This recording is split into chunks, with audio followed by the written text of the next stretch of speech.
Alhamdulillahilladzi faddala bani Adam bil ilmi wal amali ala jami'il amal.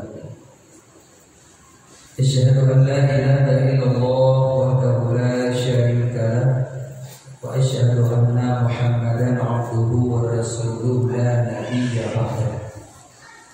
Allahumma shalli wa sallim ala sayyidina Muhammad wa ala alihi wa sahbihi ajma'in.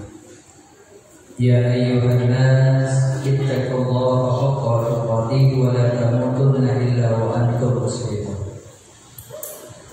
Rabbi shrah li sadri wa yassir li amri wa hlul 'uqdatam min lisani yafqahu qawli, amma ba'du. Bersyukur kepada Allah Subhanahu wa taala yang mana Allah pada malam yang mulia ini kita masih diberi kesempatan untuk hadir pada tempat yang sangat-sangat mulia ini dalam rangka sama-sama kita mencari ridha-Nya. Selawat dan salam sama-sama kita alamatkan kepada junjungan alam Nabi besar Muhammad sallallahu alaihi wasallam, kepada para ulama dan sahabat-sahabat beliau sekalian, kepada para tabi'in, tabi'in, ulama mutaqaddimin, ulama mutaakhirin, sampai kepada ulama-ulama yang mu'tabar di sisi Allah Subhanahu wa taala. Yang mulia dan yang dimuliakan Allah, Imam Masjid Jabal Nur yang kita cintai ini. Yang mulia dan yang dimuliakan Allah, para guru-guru kami yang istiqomah dipilih oleh Allah Subhanahu wa taala. Fadhil hormat kami kepada ketua DKM Masjid beserta seluruh jajarannya. Istimewa penghormatan kami kepada seluruh para jamaah sidang majelis pilihan Allah yang dimuliakan olehnya. Insyaallah pada malam yang mulia ini kita sudah selesai membahas menyangkut dengan masalah taharah. Jadi huruf yang pertama dari kalimat la ilaha illallah adalah taharah. Kita wajib paham menyangkut dengan hukum hadas, hukum najis. Hadas dari hadas kecil, hadas besar. Najis ada 3, mughalladzah, mukhaffafah dan mutawassithah. Sudah kita bahas dalam pengajian-pengajian sebelumnya. Maka insyaallah pada malam ini kita akan lanjutkan kepada huruf yang kedua daripada kalimat la ilaha illallah. Karena Syekh Nawawi Al-Bantani di dalam kitab Kasifatus Saja beliau menjelaskan bahwa kunci seseorang masuk dalam surga di akhirat nantinya mesti membawa kalimat la ilaha illallah. Jadi kalimat la ilaha illallah terdiri daripada 12 huruf. 6 hurufnya untuk syariat zahiriyah, 6 hurufnya untuk syariat batiniyah. Jadi huruf yang pertama takluk kepada taharah, suci. Jadi siapa yang tak paham tentang masalah suci, suci daripada 2 hadas, suci daripada 3 najis, maka dia tidak akan mendapatkan kunci masuk dalam surga. Karena kalimat tersebut mesti dipelihara 12 huruf, tidak boleh lebih dan tidak boleh kurang. Makanya di saat kita membaca kalimat tersebut harus dengan jelas. Kalau kita bacanya dengan waqaf, ya memang harus jelas dengan waqafnya. Kalau dibacanya dengan wasal, maka pun harus jelas dengan wasalnya. Tidak boleh wasal bukan, waqaf juga bukan. Ini adalah penjelasan daripada yang mulia Syekh Nawawi Al-Bantani. Perlu dijelaskan kalimat itu mesti kita bawa, karena itu kunci seseorang bisa masuk ke dalam surga Allah. Jadi tidak boleh dibaca kalimat la ilaha illallah dengan tiada jelas di antara dua. Jadi kalau ada yang baca la ilaha illallah, la ilaha illallah, la ilaha illallah, itu hati-hati dalam baca. Kenapa? Karena kalau dibaca seperti yang seperti demikian, dipertanyakan apakah dia baca itu dengan waqaf atau dengan wasal. Kalau dengan waqaf berarti harus jelas la ilaha illallah, la ilaha illallah, itu waqaf. Kalau wasal lanjut la ilaha illallah, la ilaha illallah, la ilaha illallah. Jadi tidak boleh dengan la ilaha illallah, la ilaha illallah, la ilaha. Ini wasal bukan waqaf juga. Ini yang kebanyakannya ya, kita baca kalimat itu tanpa ilmunya, ya udah seperti itu bacaan. Padahal yang mulia Syekh Nawawi Al-Bantani menjelaskan mesti 12 huruf itu lakukan, tidak boleh tidak, wajib dijaganya. Siapa yang tak bisa memahami 12 huruf dari kalimat la ilaha illallah, berarti dia merusak kunci surga sendiri. Maka dari 12 huruf itu, huruf yang pertama takluk kepada taharah sudah selesai. Pembahasan hukum taharah sudah kita bahas. Nah, malam ini kita mulai naik kepada huruf yang kedua, yaitu sholat. Huruf yang kedua dari kalimat la ilaha illallah, mesti kita memperbaiki sholat kita. Yang selama ini kita sholat setiap harinya 5 waktu, mesti kita paham ilmunya. Karena kalau kita tidak memahami ilmunya sholat, maka sholat kita ini sholat ikut-ikutan. Jadi kalau sholat ikut-ikutan, kullu man bi ghairi ilmi ya'malu amaluhu mardudatun la tuqbalu. Yang mengerjakan sholat tanpa disertai dengan ilmunya, sholatnya ditolak oleh Allah. Maka ini kembali kita kepada pembahasan dari huruf yang kedua adalah sholat. Ini yang kita bahas adalah sholat 5 waktu.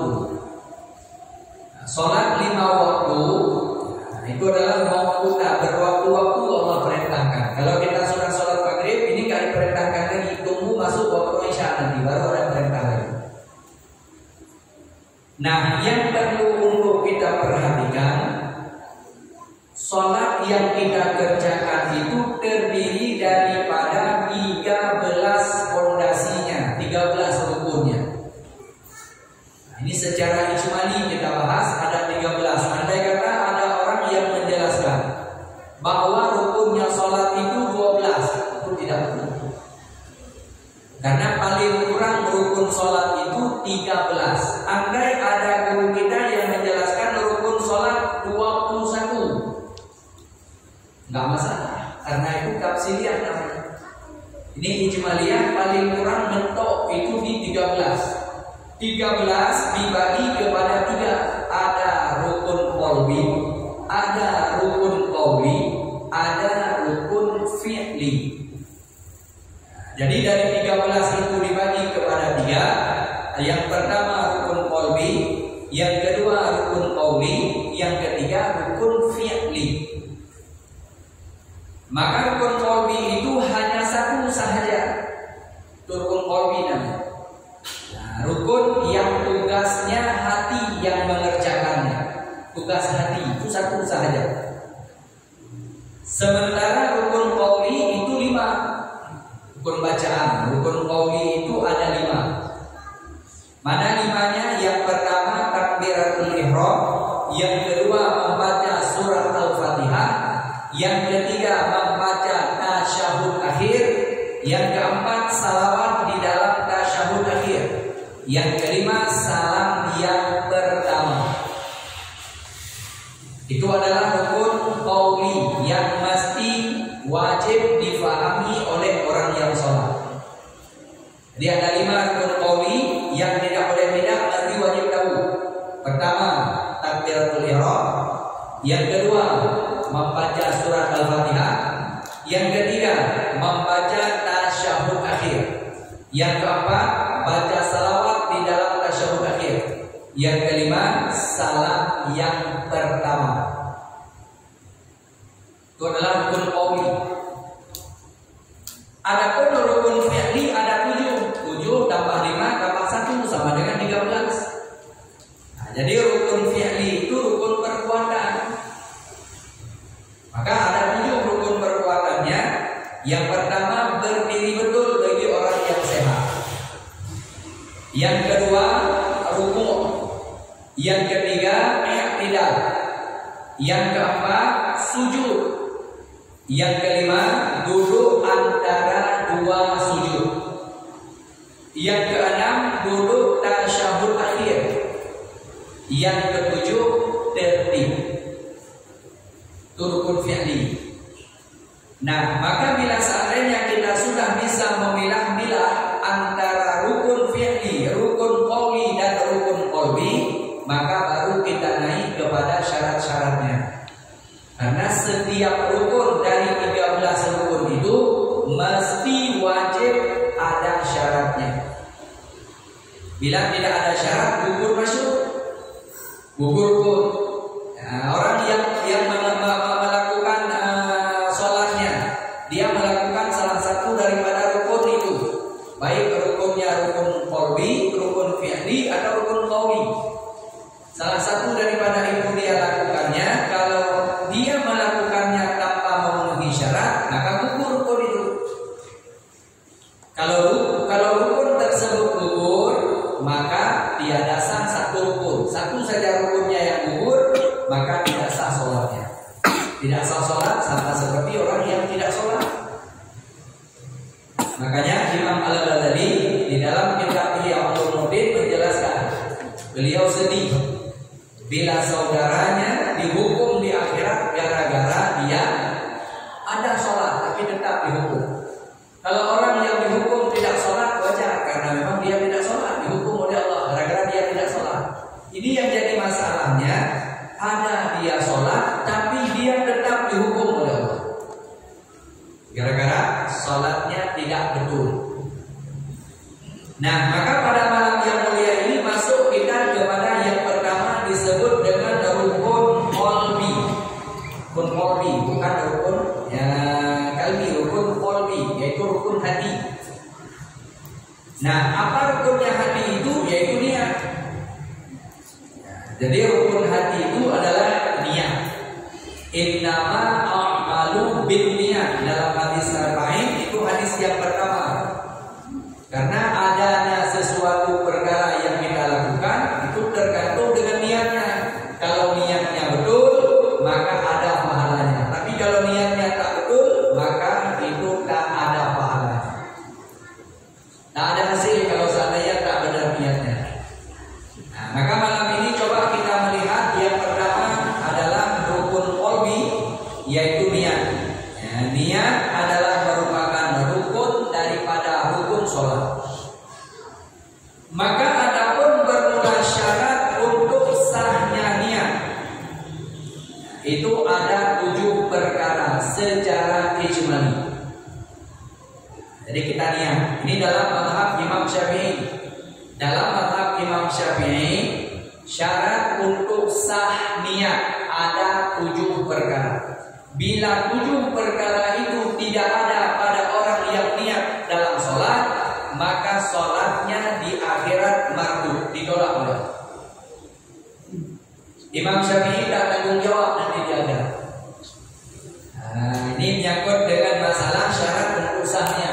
Kalau memang niatnya betul, maka hasil pahalanya. Tapi kalau niatnya tak benar, maka sholatnya tidak diakui. Mana 7 perkara syarat untuk sah niatnya? Yang pertama, hendaklah ada niat itu di dalam hatinya. Ini syarat pertama. Karena ada orang yang niatnya itu di mulut saja. Sahaja aku sholat fardu maghrib 3 rakaat, menghadap kita karena Allah Ta'ala, itu bukan niat, tapi itu lafaz niat namanya. Membaca lafaz niatnya sebelum dia takbir itu hukumnya sunnah saja. Dia baca, enggak dia baca, enggak ada pengaruh bagi sholat. Yang mesti dia menjatuhkan niatnya itu di dalam hatinya. Jadi dalam hati yang namanya niat. Kalau tidak bukan di dalam hati, ya di lisan, itu bukan niat, lafaz namanya, itu bacaan. Makanya syarat yang pertama menjatuhkan niatnya itu di dalam hatinya. Kemudian yang kedua disengaja dia untuk niat sholatnya. Dan kasatnya, ya kasat itu adalah sengaja aku sholat, sengaja dengan sengajanya, tak boleh kebetulan. Kalau kebetulan itu adalah bukan sengaja, tapi ini dengan sengajanya. Syarat yang kedua, dengan sengaja dia niat untuk sholat maghrib, untuk sholat isya, untuk sholat subuh, zuhur dan asar, dengan sengajanya dia niat. Ini syarat yang kedua. Kemudian wasalisu yang ketiga, di dalam niat tersebut wajib menyatakan fardunya. Sahaja aku sholat fardu maghrib, karena ada kasatnya, ada ta'ratnya. Ta'rat itu sebut fardu. Fardu maghrib, fardu isya, fardu subuh, fardu zuhur, fardu asar, itu mesti wajib dikasatkan. Karena kalau dia tidak menghadirkan ya fardunya, maka tiada memenuhi syarat yang ketiga. Karena wajib dia menyebutkan fardu. Ta'rat itu. Nah, kemudian syarat yang keempat menentukan waktunya. Menentukan waktu apa yang dia sholat nih? Waktunya maghrib, atau waktunya isya, atau waktunya subuh. Makanya disebut dengan kasat, ta'rat, ta'yin. Jadi di dalam niat yang dihadirkan di saat dia sholat, mesti dia hadirkan dengan sengajanya, sebut fardunya, kemudian tentukan waktunya. Maka disebutlah dengan kasat, ta'rat, ta'yin. Kasat sengaja, ta'rat sebut fardu, ta'yin sebut waktu. Dalam hati yang dia niatkan itu mesti ditentukan waktunya maghrib, waktunya isya, waktunya subuh. Karena bila sudah ditentukan waktunya, keluarlah waktu-waktu yang lainnya. Nah, ini sudah disebut sahaja aku sholat fardu maghrib 3 rakaat. Sudah disebut waktunya maghrib, maka keluar isya, maka keluar subuh, keluar asar, keluar yang lainnya. Kenapa? Karena sudah ditentukan waktunya. Ini yang mesti harus dipahami bagi orang yang niat, karena ini bagian daripada syarat sahnya niat di dalam sholat seseorang. Mesti dihadirkan syarat yang keempat, menentukan waktunya. Nah, maka tidak boleh lepas daripada kasat, ta'rat dan ta'yin. Ini syarat yang keempat. Kemudian syarat yang kelima, nah ini yang sering dilakukan oleh saudara-saudara kita yang tidak memahami dalam mazhab Imam Syafi'i. Syarat yang kelima, hendaklah dihadirkan niatnya itu muqtarin bi fi'li. Nah, ini yang jadi masalah. Muqaranah niatnya ini yaitu diawali dengan takbirnya, diawali dengan Allahu Akbar. Dalam Allahu Akbar dihadirkan niatnya itu di dalamnya. Maka disebut dengan muqtarin bi fi'li. Yang namanya sholat aqwalun wa af'alun. Beberapa bacaan, beberapa perbuatan yang diawali dengan takbir, disudahi dengan salam. Bi syurutil maksusati, dengan syarat-syarat tertentu. Itu yang namanya sholat. Makanya andai kata ada saudara kita yang niat di luar takbir. Sebelum dia takbir dia niat dulu. Sahaja aku sholat fardu maghrib 3 rakaat, saya ikut imam karena Allah Ta'ala. Allahu Akbar. Langsung dia takbir, niatnya sebelum dia takbir tadi. Dalam mazhab Imam Syafi'i, niat yang seperti itu tidak disebut sebagai niat. Itu belum sah kepada niat. Tapi kemana juga larinya itu? Itu lari kepada rencana, cita-cita. Itu baru rencana mau sholat. Yang niatnya sebelum takbir. Ada orang yang niatnya sebelum takbir. Niatnya dia sebelum dia takbir dia jatuhkan niatnya. Dalam mazhab Imam Syafi'i, bila dia hadirkan niat sebelum dia takbir, maka dia belum masuk kepada niat karena tidak muqtarin bi fi'li. Karena belum dia awali sholatnya. Karena yang namanya sholat, definisinya sholat, ta'rifnya kalau bahasa kita. Aqwalun wa af'alun. Makna aqwalun wa af'alun, beberapa bacaan, beberapa perbuatan yang diawali dengan takbir. Berarti kalau belum takbir, belum sholat. Begitu dia takbir, maka itulah awal daripada sholatnya. Maka apabila sebelum dia takbir dia jatuh niat, maka tidak muqtarin bi fi'lihi. Dalam mazhab Imam Syafi'i itu tidak masuk kepada niat. Jadi di akhirat nanti Imam Syafi'i tak bertanggung jawab.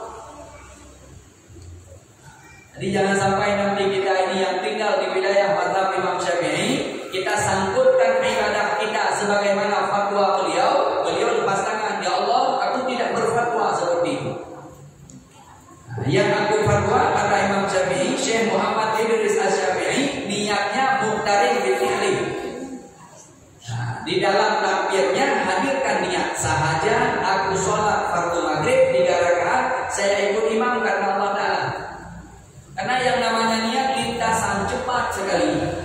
Cuma bagi kita yang enggak cepat, bagaimana kita baca misalnya sahaja aku sholat fardu maghrib 3 rakaat, saya ikut imam menghadap kita karena Allah Ta'ala. Kita baca misalnya.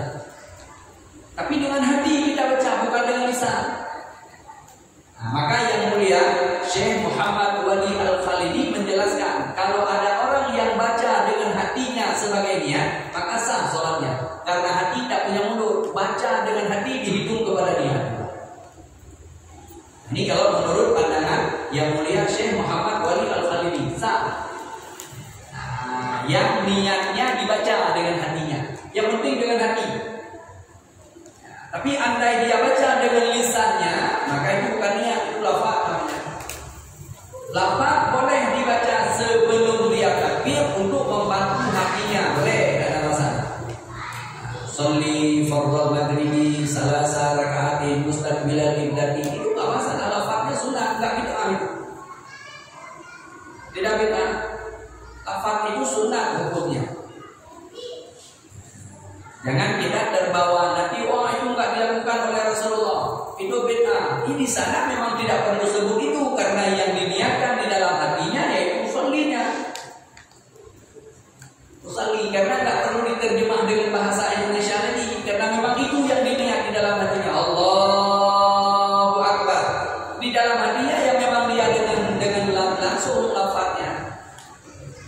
Sholli fardhu maghribi salasa, memang itu yang diniatnya, karena itu dengan lafaz bahasa Arabnya.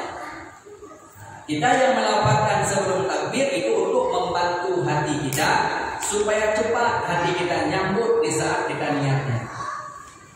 Sementara niat boleh dengan bahasa ajamnya, nggak apa-apa. Sah niat dengan bahasa ajam.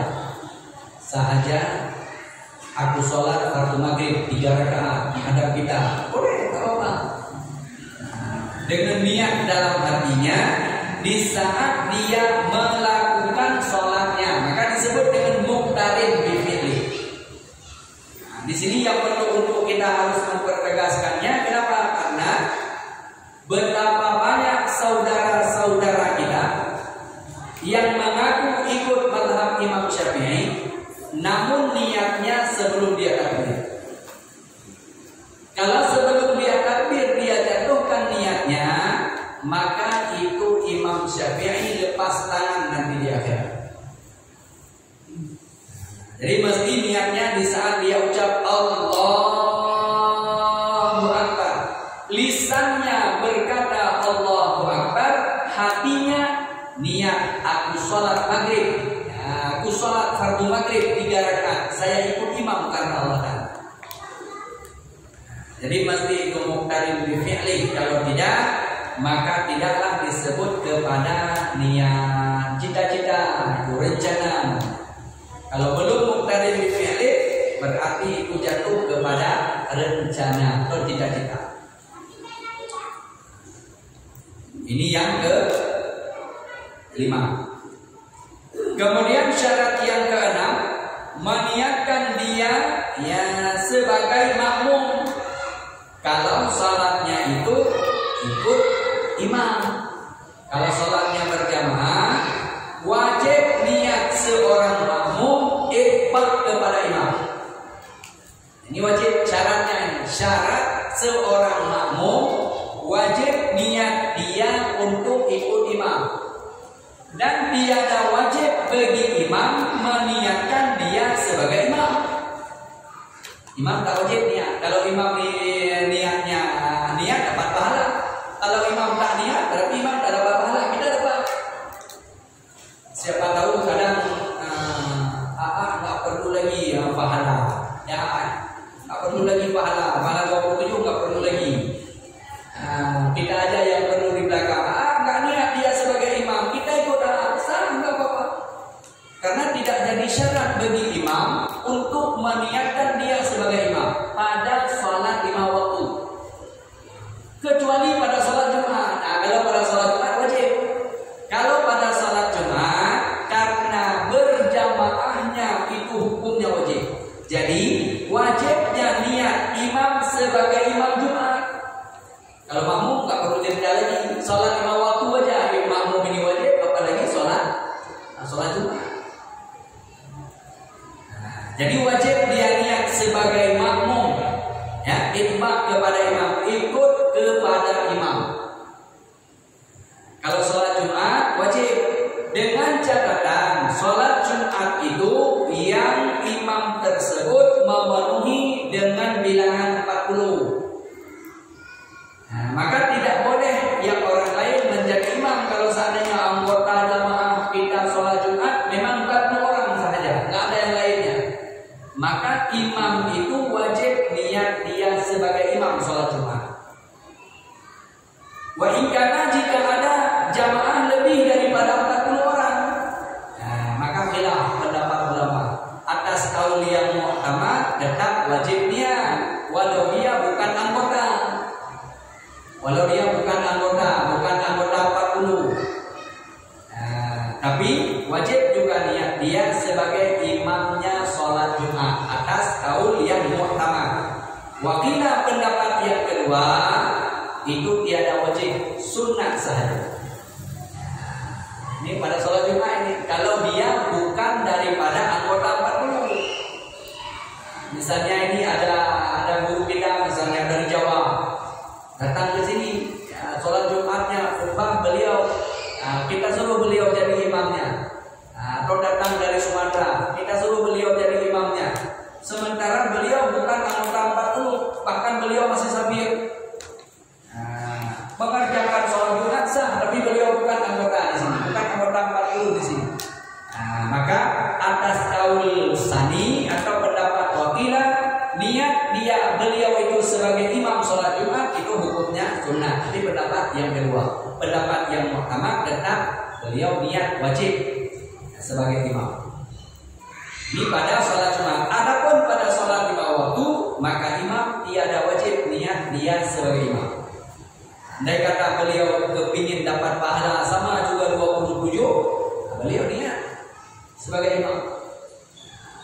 Nah, ini menyangkut dengan masalah syarat yang ke-6, wajib meniatkan dia sebagai makmum yang wajib, imam tiada wajib, kecuali pada sholat Jumat atas kaul yang mu'tamad bila lebih daripada 40 orang. Tapi bila dia genap dengan 40 orang imam, maka tiada khilaf, wajib dia niat tentang imam sebagai imam sholat Jumat. Wajib dia niat. Ini adalah syarat yang ke-6. Kemudian syarat yang ke-7. Tidak boleh berpaling niat. Ini syarat. Syarat yang ke-7, jangan berpaling niat selama dia dalam sholatnya. Tiada diperkenankan berpaling niatnya dari sholat. Ya, sekalipun dengan, ini yang jadi masalahnya. Ya, dengan taklid sekalipun. Tidak boleh berpaling niat daripada sholat walau dengan taklid sekalipun.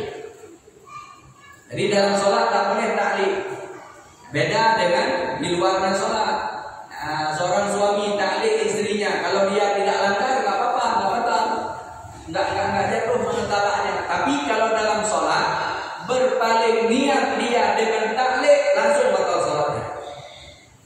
Contoh taklid seperti ini. Kita sedang sholat, sedang kita sholat, tiba-tiba gemuruh. Ada kayak seperti tanda-tanda hujan misalnya. Jadi di saat tiba-tiba mau hujan atau sudah ada tanda-tanda mau turun hujan. Ini jemuran kita di luar. Jemuran kita di luar. Ini kalau kita tak ambil jemurannya, bisa jadi kita basah baju, nggak bisa masuk kerja. Ini bajunya kita lagi jemur ini. Ini kalau saya lagi sholat ini hujan, nanti basah bajunya. Nah, sedang dalam sholat kita niat kalau hujan, kalau hujan aku ambil baju dulu. Ternyata tak hujan, dia terus langsung sholatnya. Sholat dia lakukan sampai selesai sholat, ternyata hujan tak jadi turunnya. Karena dia tadi dalam sholatnya sudah taklid, jikalau hujan aku ambil baju. Tapi ternyata hujan tak jadi, ujungnya di baju tak jadi diambil, dia terus langsung sholatnya. Maka sholatnya itu sudah batal. Kenapa batal sholatnya? Karena dia sudah berpaling niat daripada sholat walau dengan taklid sekalipun. Apalagi yang bukan dengan taklidnya.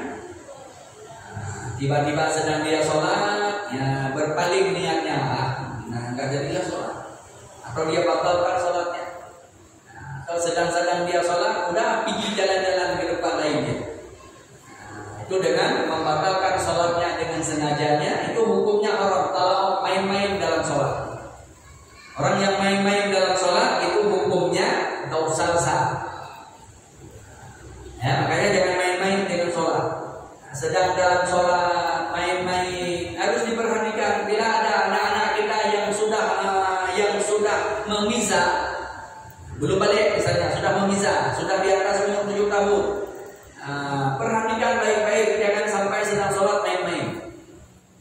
Sedang sholat main-main dia. Ya, di saat sujudnya dia main-main, di saat dia sedang sholatnya, itu dinasehati kalau dilihat. Karena ada beberapa anak-anak kita nih yang di saat berdiri dia bukan di belakang lagi, di dalam saf orang dewasa lagi dia berdiri. Boleh, nggak apa-apa, tak masalah. Kalau umurnya sudah di atas 7 tahun boleh. Tetapi jangan main-main dia dengan sholatnya, diperhatikan baik-baik. Kalau kita dapati, nasihat dia. Nah, jangan seperti itu, jangan main-main dengan sedang dalam sholat. Harus dinasihati. Ada beberapa anak kita yang kuliah ini seperti yang demikian, main-main di dalam sholatnya. Padahal ya, sudah umurnya sudah memisah, sudah di atas 7 tahun. Dan sholatnya sudah sah, nggak perlu kita kamu di belakang sana, nggak perlu. Karena dia sudah boleh untuk ikut berjamaah bersama dengan kita. Cuma kalau dia belum kita, dijaga saja. Jangan dia injak kaki kita. Tapi yang mesti harus dipahami, jangan main-main di dalam sholat. Karena itu tahu namanya. Main-main dalam sholat itu hukumnya haram, dosa besar. Nah, maka inilah 7 syarat yang menghasilkan niat di dalam sholat seseorang dalam mazhab Imam Syafi'i. Kalau 7 syarat ini satu saja gugur, maka gugurlah sholatnya. Karena niatnya tiada dihitung. Ini pembahasan ijmaliyah saja. Nah, karena ada secara tafsir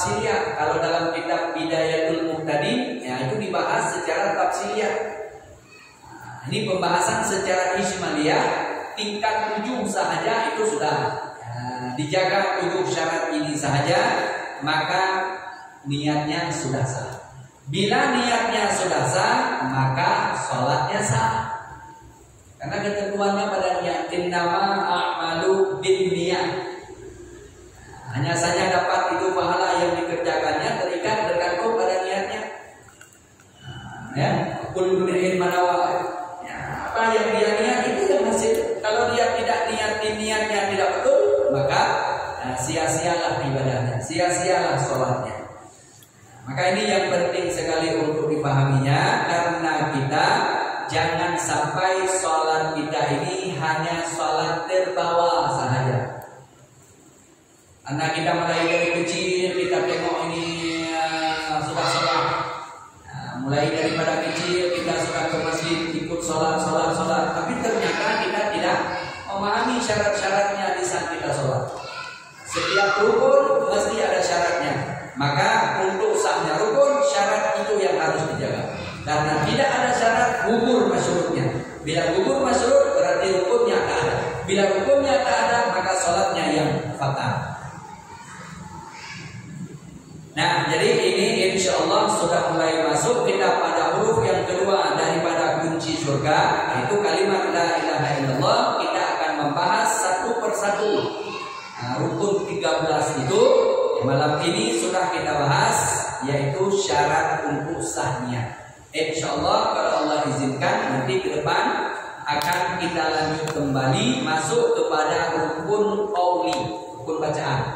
Rukun bacaan yang pertama adalah takbiratul ihram. Nanti ke depan akan kita bahas syarat-syarat untuk sah baca takbir. Sah baca takbiratul ihram.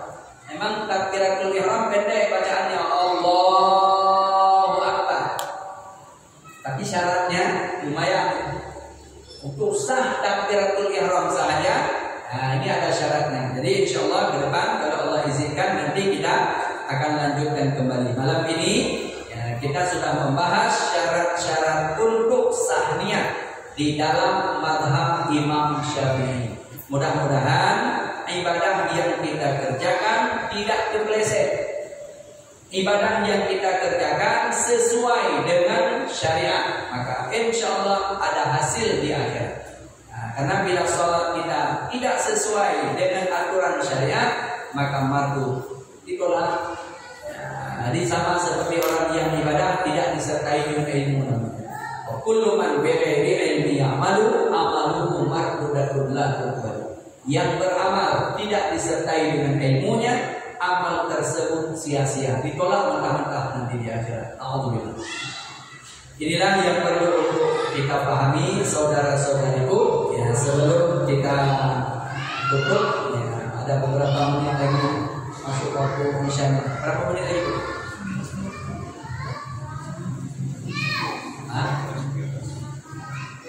Ada? 13 menit lagi. Ya. Ada yang ingin bertanya? Ada yang ingin bertanya? Ya. Ada? Ada yang ingin bertanya? Silakan. Waalaikumsalam warahmatullahi wabarakatuh. Tidak berpaling dari niat.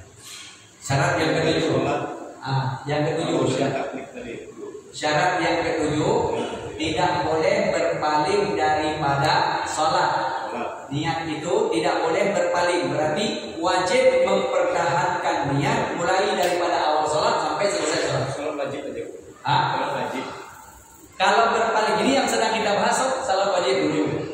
Nah, menyangkut dengan masalah sholat sunnah, ya kan? Nanti syarat-syarat untuk sah niat itu juga masuk kepada sholat sunnah. Karena yang sedang kita bahas ini adalah sholat 5 waktu dulu kan.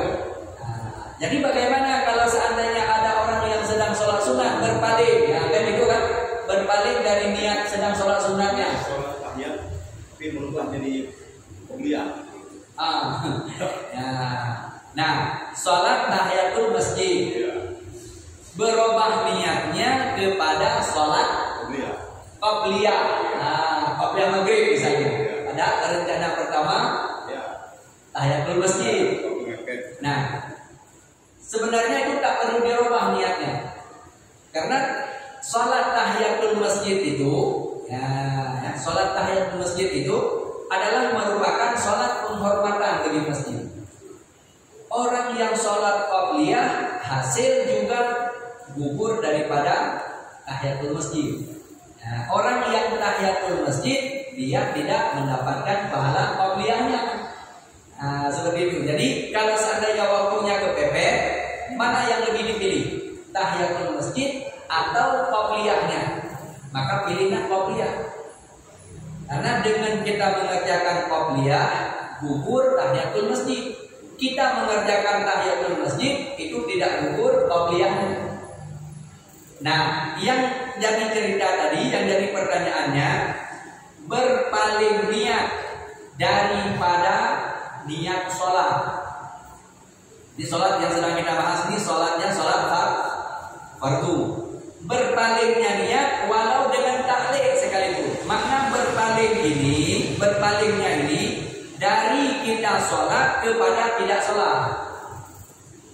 Nah, ya, walau dengan tahlil sekalipun. Ini contoh, sedang dia sholat. Ini kalau hujan aku ambil baju dulu. Berarti kan dia niatnya untuk merusak sholat kan gitu kan. Tapi dia tak jadi rusaknya karena dia tahlil. Mana dia tahlil kalau hujan berarti dia terus lanjut sholatnya karena hujan tak jadi. Nah, ini kalau sekarang kan lebih parah lagi ini karena zaman COD ya. Dari tadi dia nunggu COD-nya datang. Karena aku sholat dulu. Tapi sedang dia sholat, kalau COD ku datang, aku ambil. Dan aku ambil kenapa? Supaya nggak lama dia nunggu, ya kan? Karena kalau lama dia nunggu dia tak nunggu nanti. Dihalu-halu 2 kali nggak ada orang yang ininya, langsung tancap gas lagi dia kan? Jadi panjang lagi urusannya nanti. Ya udah, sedang dia sholat, kalau COD ku datang aku ambil. Ternyata selesai sholat COD nggak datang, itu sholatnya nggak ada.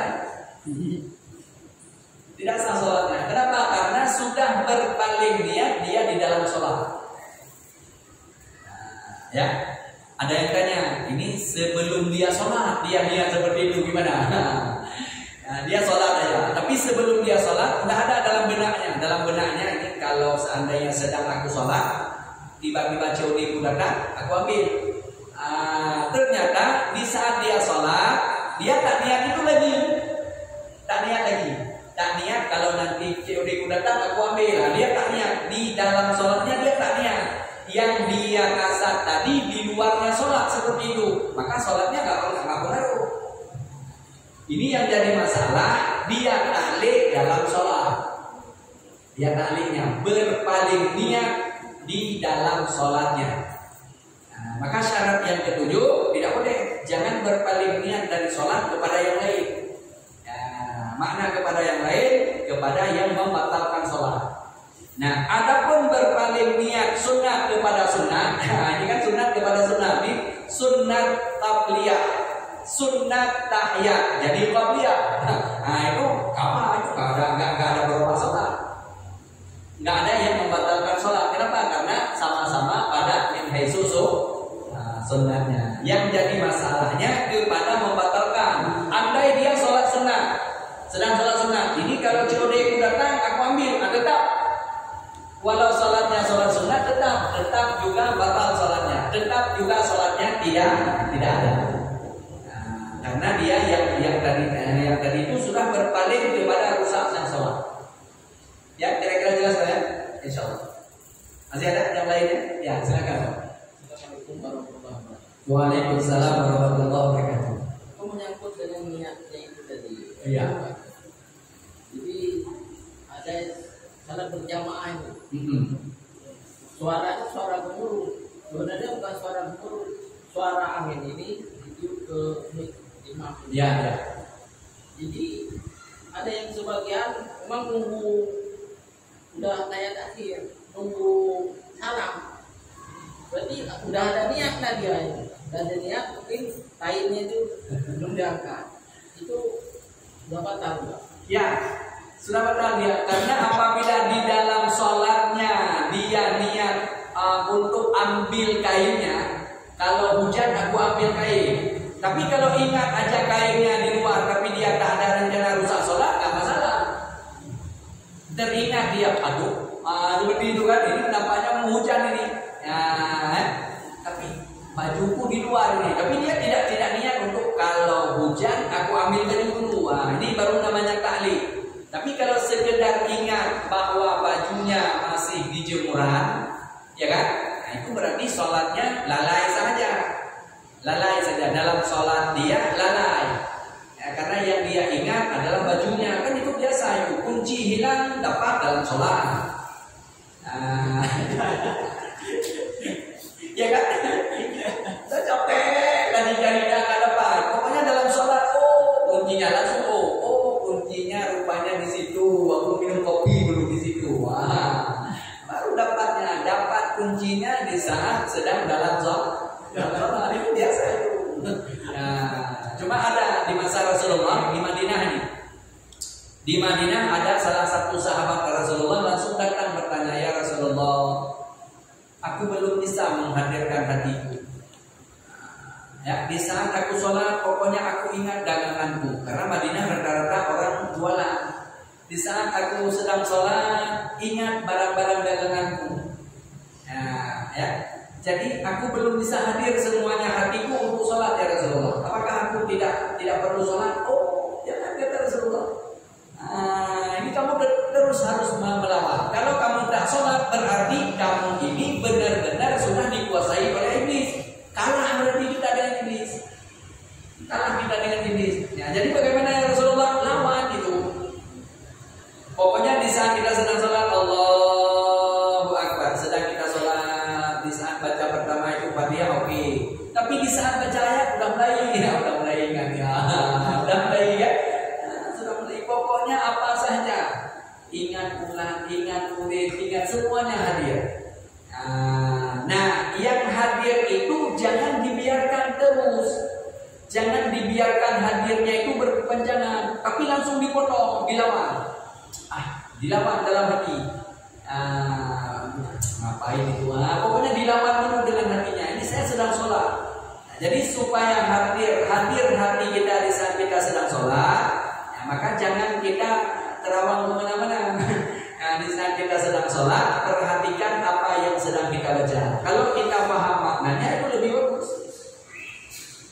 Di saat kita baca, kita paham maknanya itu lebih bagus. Itu biasa lebih ininya lagi. Tapi kalau seandainya kita tak tahu makna apa yang kita baca, maka fokus saja supaya tidak kemana-mana pikiran kita di saat kita sedang sholat. Karena itu adalah bagian daripada lalai. Hingga kadang-kadang rakaat pun sholat kita lupa. Ini 4 atau 5? 4 atau 5? Kan? Ini yang jadi masalahnya. Makanya kan sebesar-besar kesalahan kita, lupa rakaat kita di dalam sholat. Ini kalau sudah lupa kita rakaat di dalam sholat, ini pikiran kita berarti sudah kacau betul. Dalam sholat sampai kita 3 rakaat saja kita bisa lupa. Nah, berarti kita benar-benar hati kita lalai, tidak fokus kepada sholatnya. Bagaimana dengan para sahabat di saat beliau itu sedang sholat, anak panahnya disuruh jauh. Kalau di luar sholat mungkin tidak sanggup untuk ditahan, tidak sanggup tahan sakitnya.